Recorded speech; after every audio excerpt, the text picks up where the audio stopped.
Mesdames, Messieurs, bonjour et bienvenue à l'écho de cette autre édition de votre revue de presse. Nous sommes le vendredi 27 novembre 2020 au Cameroun, à la une d'émergence unité nationale qui profite des profondes divisions au Cameroun. 12 experts s'affrontent. Toujours à la une d'émergence, décentralisation, le rôle du parlementaire mis en lumière. Le jour de conclure, le pouvoir du député et du sénateur. Le pélican de ce vendredi toujours en régional 2020 dans la Sanaga maritime, Jean Kuete et Galabibé mobilisent le RDPC pour une victoire. Le vice-premier ministre secrétaire général du comité central du RDPC et le responsable départemental de la campagne du RDPC dans la Sanaga maritime ont hier 26 novembre 2020 au cours du meeting de lancement de la campagne qui avait pour cadre la permanence du RDPC DDA exhortent leurs camarades militants, électeurs, candidats ou pas à évoluer en rang serré. Toujours à la une de Le Pélican, tempête Emmanuel Macron, les vérités de l'honorable docteur, maître Faustine Fotso, et si le président Macron avait raison, en diplomatie, les discours ou les propos ne sont pas à prendre au premier degré.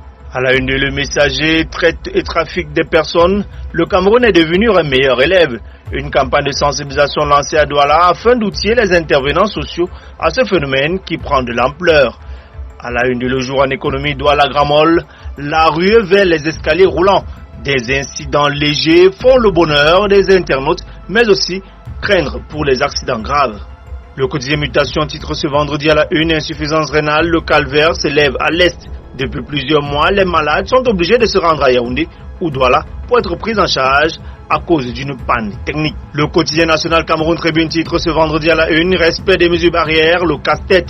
Port du masque, distanciation sociale, les mesures de prévention contre le Covid-19 sont plus que jamais mal suivies, ce qui pousse certains à réclamer un contrôle plus strict, voire des sanctions, pendant que d'autres invitent à l'intensification de la sensibilisation. Toujours à la une de Cameroun Tribune, cette fois-ci en économie entrepreneuriat jeune, ça commence au lycée. Des jeunes élèves du lycée technique bilingue de Colbison ont montré leur capacité à porter des projets voitures électriques, applications pour solution des problèmes du quotidien ont été présentés dans le cadre de la Semaine mondiale de l'entrepreneuriat.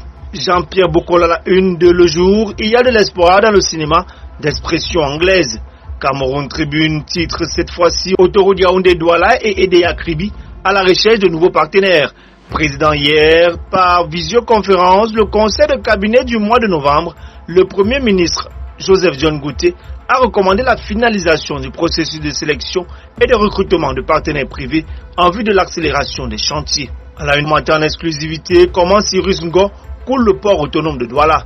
Les nombreuses et flagrantes dérives du patron de la dite place vis-à-vis des opérateurs exposent aujourd'hui la principale porte d'entrée du Cameroun à de lourdes condamnations pécuniaires. Son image à l'endroit des amateurs s'en trouve également compromise.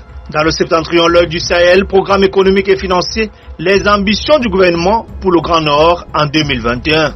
Et en sport football, à la une de Mutation, rebelote, ça gronde au sein du canon. Mesdames, Messieurs, merci infiniment de votre aimable attention. Bon week-end à tous et à toutes et rendez-vous lundi pour une autre revue de presse.